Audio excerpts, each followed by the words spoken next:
do shit, dog. You ain't gonna do shit. You ain't gonna do shit.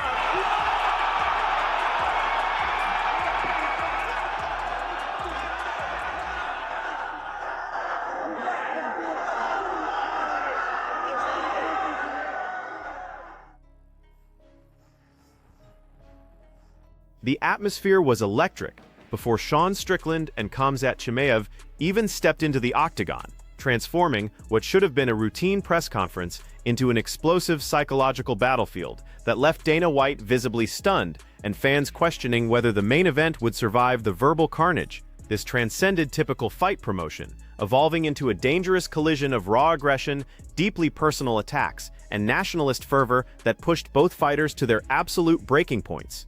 Strickland, a master manipulator of minds, unleashed his signature brand of psychological warfare, while Chimaev, typically reserved and stoic, found himself trapped in a mental octagon, unlike anything he'd previously encountered.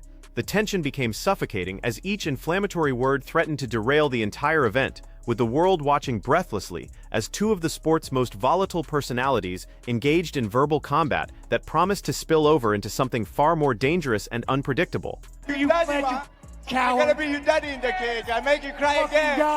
The fucking guy leaves his shitty country, flees to Sweden, goes back home, pours himself out to a dictator, and wants to talk like a man. Strickland wasted zero time launching his assault, immediately targeting Chimaev's national pride and personal history with surgical precision, branding him a coward who abandoned his homeland when challenges arose.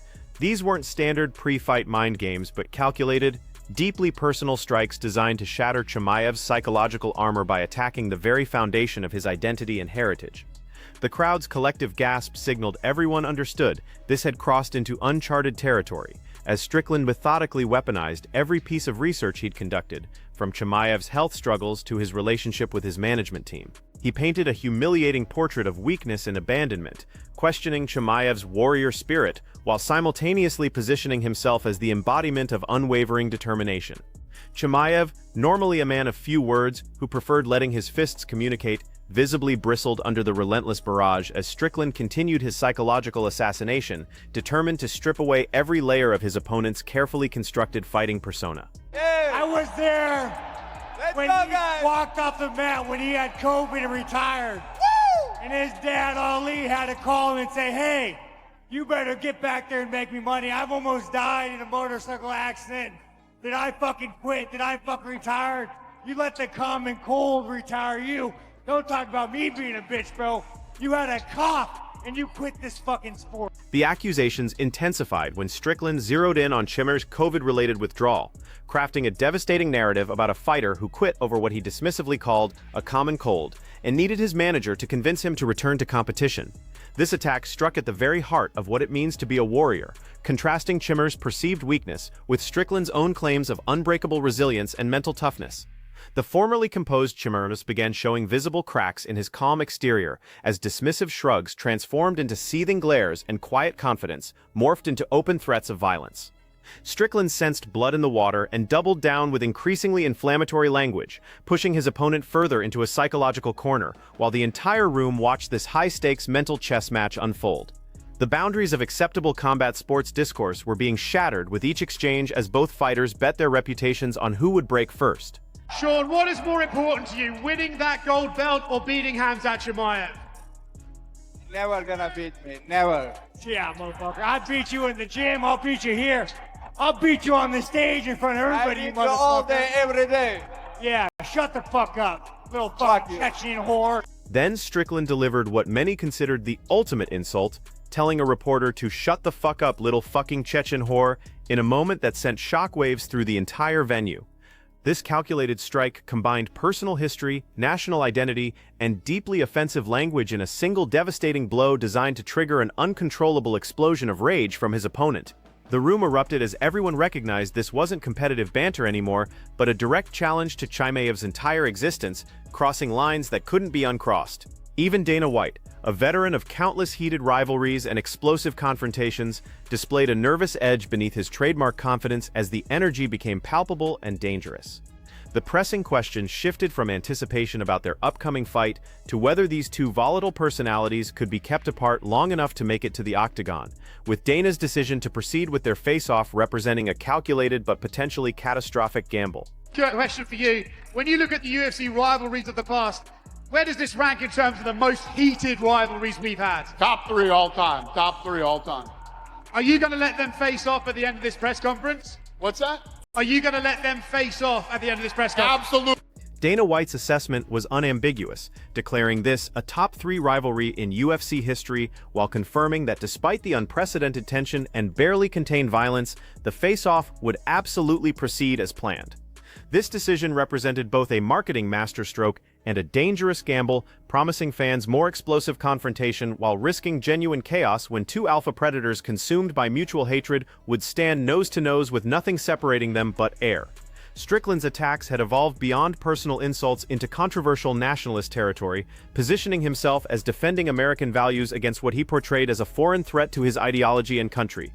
This transformation of their rivalry from sporting competition into cultural and political battleground created an even more divisive atmosphere that polarized audiences and elevated stakes to uncomfortable levels.